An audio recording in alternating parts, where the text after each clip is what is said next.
Guys, dahil sobrang init dito guys, kaya napag-isipan kong gumawa ng hindi ko alam.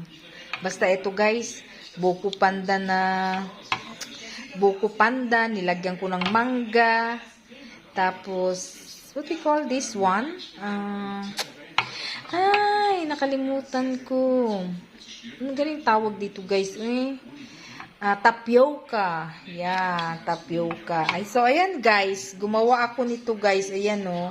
Kasi sobrang init guys. Pero, kakasira din ito ng diet guys ha. Ayan. Pero, hindi naman namin ito kakainin lahat guys. Ginawa ko lang to. So, yun. Kapag sobrang init, masarap kumain. Ilalagay lang ito sa wrap. So, eto guys. Actually guys, masarap siya. Promise. Masarap siya. Sarap na sarap ang aking afam.